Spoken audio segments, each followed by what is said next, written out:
Good morning, sir. I am Christine in Ostan from BE Scream 3E. And today I'm going to discuss about the interrogation and interviewing techniques. A comparative analysis.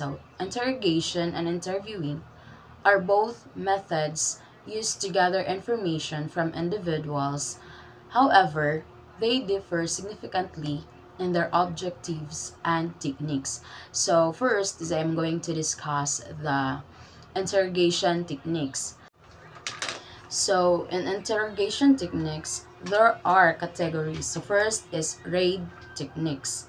This technique is primarily used in criminal investigations to elicit confessions from suspects. It involves a series of stages. The stages are first is theme development.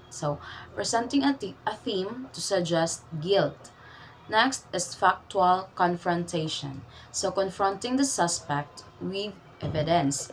Transition, offering explanations for the crime that suggests the suspect is not to blame. Then last is closing. Encouraging the suspect to confess. Here in closing is ginapugos na jud nimo ang suspect na mutugan sa tinuod.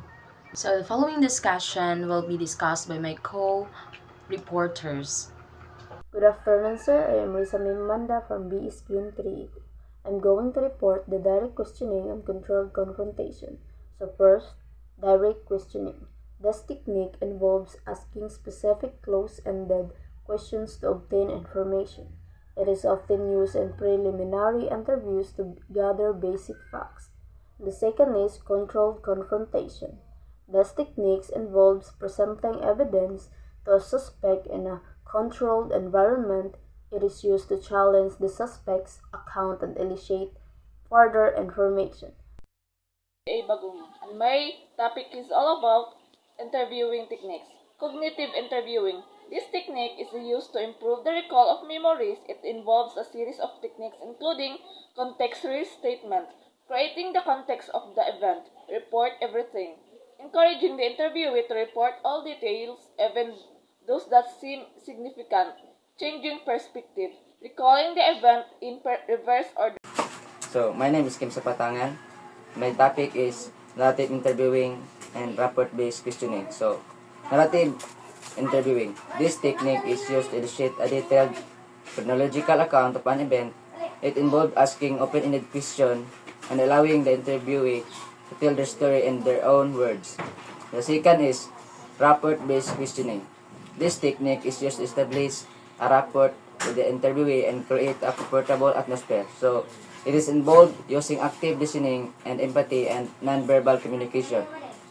Now I will be discuss about the differences between the interrogation and interview. And we have the purpose, the approach, and the focus.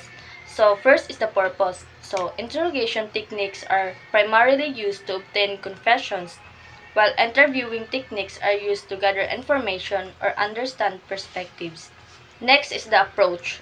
Interrogation techniques are often confrontational and manipulative, while interviewing techniques are generally more supportive and non-directive.